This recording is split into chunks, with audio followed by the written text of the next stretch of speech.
A vida é um mistério, viver é um mistério. Há quem diga que o mistério está na morte, mas a morte é só uma dimensão acessível e visitada por todos nós humanos.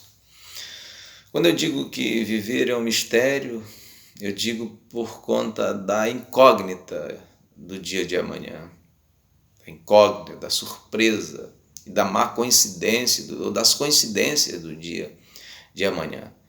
Porque nós não sabemos o que possa nos acontecer, o que nos possa acontecer no dia de amanhã. Hoje nós estamos felizes, mas amanhã a gente pode estar entristecido, hoje a gente pode estar saudável, amanhã doente. Hoje a gente pode estar farto, amanhã faminto, não se sabe o dia de amanhã. É como diz o ditado popular, o dia de amanhã a Deus pertence, e é verdade. É como Tiago diz na sua palavra, na sua carta, na sua epístola, não digais vós, compraremos, viajaremos e faremos isto ou aquilo. Não, antes pelo contrário, digam, se Deus quiser, nós faremos isso ou aquilo, acolá. Essa é a palavra do Evangelho. O Evangelho nos chama a existência para o dia que se chama hoje. É hoje que nós devemos viver da melhor maneira possível, com a intensidade em fé em Deus, independentemente do que a gente possa estar vivendo ou passando. Jesus, ele, quando nos ensina o Evangelho, a nós, principalmente a nós que cremos na sua palavra, e quando ele instruía e ensinava os discípulos, os apóstolos e o séquito que o seguia, ele disse que é para a gente não se preocupar com o mistério da vida, com o dia de amanhã, com o que possa nos acontecer no dia de amanhã. Ele diz, não é para a gente andar preocupado quanto às coisas da vida, porque cada dia carrega o seu próprio mal. A gente tem que viver o dia que se chama hoje. O escritor aos Hebreus, no capítulo 4, ele fala acerca do dia de hoje. Só resta um dia, diz lá a palavra, para o povo de Deus. É o dia que se chama hoje. O dia que se chama hoje é o dia de crermos em Deus, aceitarmos a Deus como prioridade da nossa vida, independentemente da surpresa do amanhã, do mistério que nos possa acontecer, trazendo uma surpresa desagradável no dia de amanhã. Porque quando o escritor aos Hebreus fala dessa palavra do dia que se chama hoje, ele faz alusão a um povo incrédulo que no momento da tribulação, que no momento da surpresa desagradável no deserto, em Meribá, murmurou e reclamou do Senhor. Por isso que o Evangelho nos chama para essa reflexão. Vivermos da melhor maneira o dia que se chama hoje. Hoje, Jesus, ele não nos enganou, a nós que cremos nele. Ele foi muito claro no que tange a vida, porque eu já disse uma vez e repito, até em outra mensagem, viver dói. E Jesus não nos enganou, não nos isentou, não nos deixou imune quanto às aflições da vida. Viver dói, a gente passa por momentos de aflição, mas a palavra do Evangelho é que ele venceu por nós, e não há aflição na nossa vida que possa se equiparar com o que Jesus passou para nos resgatar, para nos dar essa esperança, para nos dar esta fé, nos dar essa convicção de que ele venceu por nós, e em vencendo por nós, nós seremos catapultados em esperança, buscando nos momentos mais difíceis na nossa vida o ânimo, o bom ânimo diante das adversidades da vida. Jesus disse lá no capítulo 7, salvo engano, de Mateus, ele falando dos problemas da vida, das tempestades, das tribulações e das dores da vida, quem permaneceria de pé diante desse mistério, diante do improviso do amanhã? Ele diz que aquele que edificou, quem é o homem prudente, sabe? É aquele que ouve a sua palavra e pratica a sua palavra. Esse ele compara àquele que edificou a sua casa sobre a rocha, sobre um solo rochoso, que desceram as chuvas, sopraram os ventos, correram os rios e deram com ímpeto contra aquela casa e não caiu, porque ela estava estribada construída, edificada, alicerçada na rocha que é o Evangelho ensinado por ele anteriormente, que é o contexto daquilo que ele está falando, contexto antecedente, que é o Evangelho, que começa no capítulo 5 de Mateus, que outro dia o nosso irmão Fábio falou com propriedade, explicou muito bem, e aquilo é Evangelho para as nossas vidas. Quando ele diz que não é para a gente andar solícito quanto às coisas da vida, preocupado quanto o dia de amanhã, ele nos diz que nós devemos viver o dia de hoje, porque cada dia traz o seu próprio mal, e nós não podemos acrescentar um côvado à nossa estatura, tornar um fio de cabelo branco ou preto. O mistério do dia de amanhã nós não sabemos o que nos pode acontecer. Devemos viver o dia que se chama hoje, o agora, o tempo presente. Quando no Velho Testamento, no capítulo 8 de Deuteronômio, lá está escrito aquela palavra que no Evangelho Jesus reproduz: nem só de pão viverá o homem, mas de toda a palavra que sai da boca de Deus. E o contexto do capítulo 8 diz lá que Deus deixou aquele povo ser humilhado, passar fome, para saber o que estava no coração deles, para saber se eles sabiam viver o momento presente, a surpresa do amanhã, a escassez do amanhã, crendo em fé em Deus. Porque nem só do suprimento material, do pão diário viverá o homem, o Senhor. Por que eu estou introduzindo essa palavra nessa perspectiva? É para falar para você, para mim, para nós.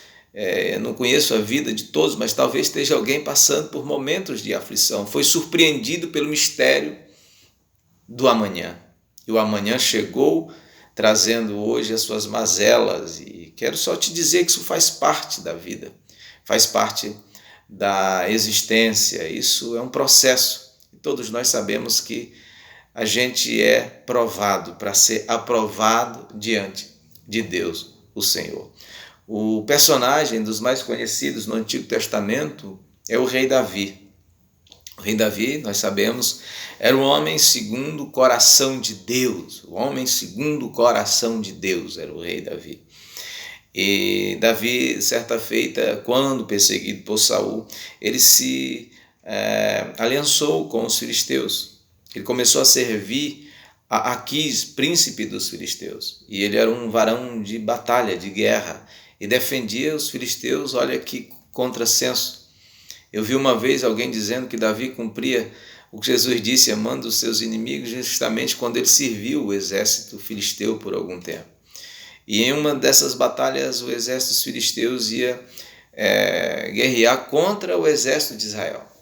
E os príncipes dos filisteus, conhecendo a habilidade de Davi, a fama de Davi, não quiseram que Davi enfrentasse o exército israelita, pois o coração de Davi poderia se internurar, poderia se voltar para o seu povo, e ele se voltar contra, ele se lançar contra os próprios filisteus, e ele é dispensado daquela batalha.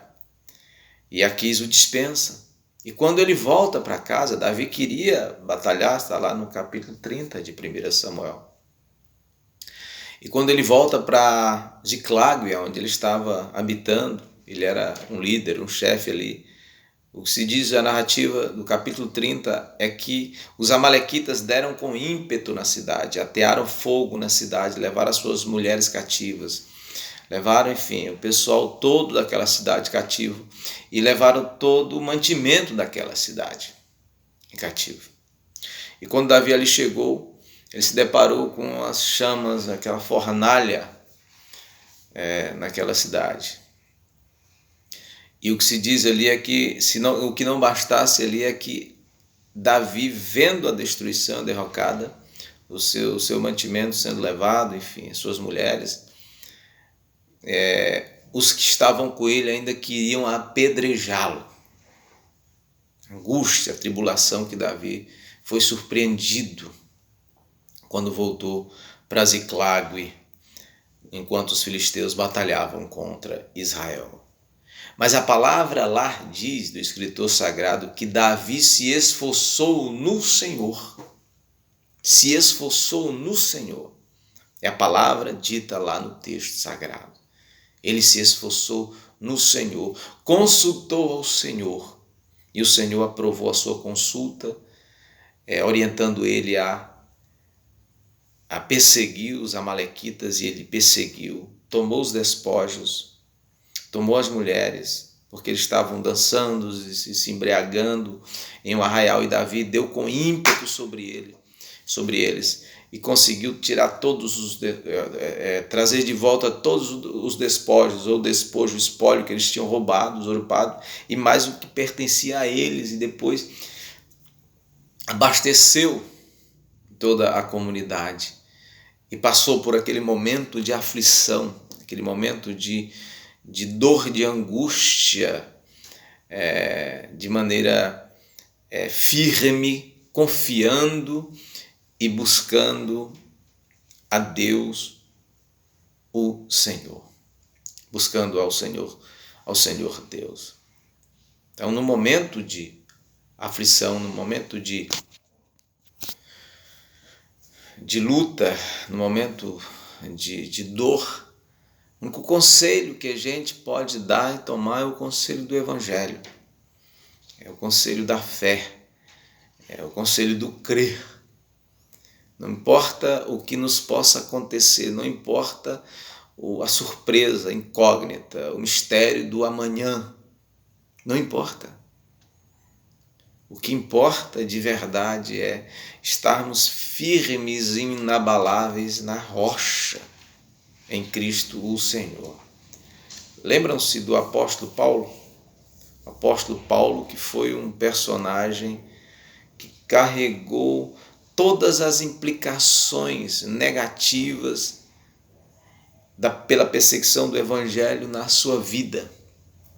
Todas, nós sabemos da história de Paulo, que Paulo não passou, que Paulo não vivenciou por causa do Evangelho. Qual não foram as surpresas e as más surpresas que acometeram a Paulo, não é? O homem que, enfim, foi apedrejado, foi açoitado, um homem que sofreu naufrágios, um homem que, enfim, carregou a angústia e o amargor das tribulações por conta da perseguição do Evangelho na sua vida. E todos nós conhecemos a carta de Paulo aos Filipenses, no capítulo 4, em especial, quando ele diz aquela frase tão conhecida, clássica já entre nós: eu posso todas as coisas naquele que me fortalece. Não interessa, não importa o que nos possa acontecer amanhã, ou o que possa estar nos acontecendo de mal no dia de hoje, não importa o mistério do amanhã, porque Paulo, ele sabia estar, ele dizia: eu sei estar abastecido, eu sei estar em falta, eu sei estar farto, eu sei estar em escassez, eu sei viver abundância como padecer necessidade. Ele sabia estar, não interessa o que poderia acontecer na vida de Paulo. Ele cita, justamente, eu vejo coincidência com aquela fala lá do escritor a respeito de Davi, e Davi se esforçou no Senhor. É o que Paulo cita no Novo Testamento: eu posso todas as coisas naquele que me fortalece.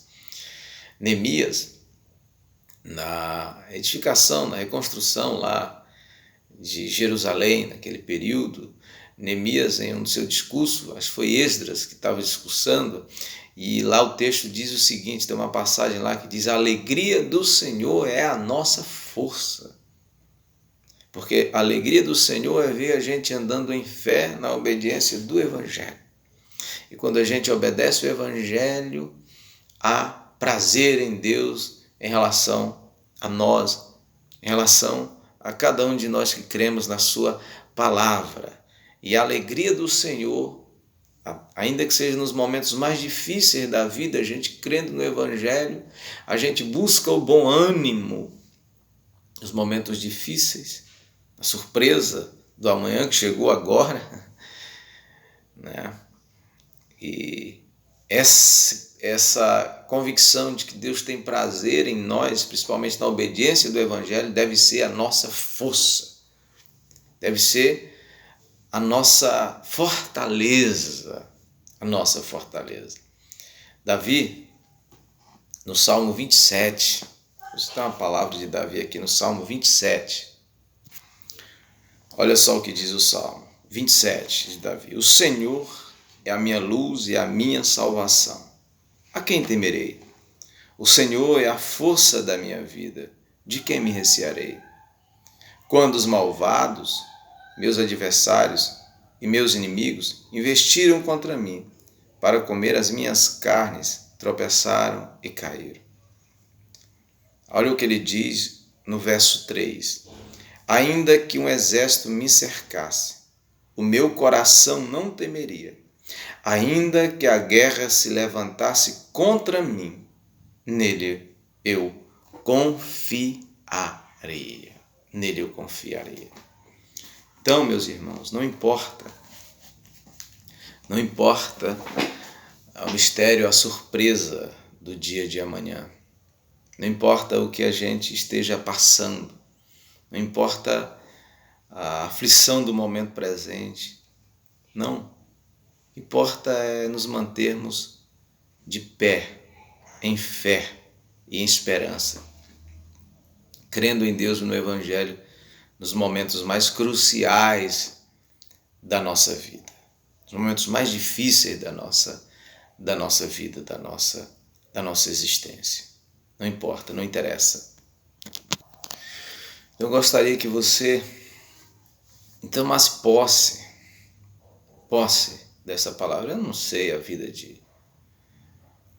dos meus irmãos, eu não sei o que você esteja passando, enfrentando, mas quem sabe essa palavra não teve uma direção certa para você, ela encontrou guarida no teu coração. Não sei, nós não sabemos de nada, a respeito de nada, mas você sabe o que você está enfrentando, você sabe o que você está vivendo, você sabe do que você foi surpreendido, qual foi a surpresa desagradável que te alcançou. E o meu conselho, a minha palavra é que você em Deus surpreenda a má surpresa, trazendo esperança, fé, força no Senhor diante do momento de adversidade, momento de tribulação, no momento de tribulação na sua vida. Espero que essa palavra tenha te alcançado e que, de certa forma, se você está vivendo um momento difícil, ela possa ter te consolado, te ajudado, auxiliado, ter te catapultado nessa perspectiva e nessa esperança, nessa fé em Deus inabalável. Fé em Deus inabalável. Como diz o Salmo 91, aquele que habita no esconderijo do Altíssimo, crendo sobre as suas asas, né? Repousará, encontrará o descanso, o consolo e o conforto na vida, em fé. Eu gostaria de orar por você, gostaria de orar com você, aí na sua casa, no seu lar, com sua família, enfim, com a Irmandade. Eu gostaria de entrar em oração com você neste momento. Senhor Deus, eu quero te pedir por todos os meus irmãos. Sobretudo, eu quero te agradecer até pelos momentos difíceis. Em tudo dai graça, diz Paulo. Pois é nos momentos difíceis que nós afirmamos a nossa fé, a nossa certeza, que nós afirmamos a fortaleza que vem do Senhor. Como Davi disse, ou como o escritor disse acerca de Davi, e Davi esforçou-se no Senhor. Como diz Paulo aos Filipenses, eu posso todas as coisas naquele que me fortalece. Ou como diz Neemias, a alegria do Senhor é a nossa força. E a nossa força. e agradecer-te por esta fé, agradecer, Senhor, por esta esperança e por esta alegria, saber que Tu não nos enganastes, Tu nos iluminastes acerca das aflições da vida, e nós sabemos e cremos que passaremos pela surpresa e o mistério de amanhã. Passaremos, porque nós somos hebreus da graça, da nova aliança. E a palavra hebreu quer dizer aquele que transpassa e vai, aquele que segue adiante e não olha para trás. Porque nós ouvimos a Tua voz, sabemos que a Tua voz é dita para nós, e é dita de maneira em fé para frente, que marchem, como Moisés diz lá, ao povo que estava diante de um mar, e ele se abriu para que eles pudessem passar a pé enxuto. Abençoa todos os meus irmãos, dai da Tua graça a todos nós, ajuda-nos a viver e aprender a viver da melhor maneira possível o dia que se chama hoje. Nos dá força, nos dá segurança e nos pacifica, Senhor. Nos pacifica. Pacifica o nosso coração. Pacifica a nossa alma. Pacifica a nossa alma. Pacifica o nosso ser. Nos dando, Pai, a intrepidez dessa confiança em fé naquilo que Tu nos ensinou no Teu santo e eterno Evangelho. Traz a Tua bênção sobre nós. Repousa, Senhor, a Tua bênção, Tua graça, a Tua misericórdia sobre cada um de nós. Em nome de Jesus. Em nome de Jesus. Amém.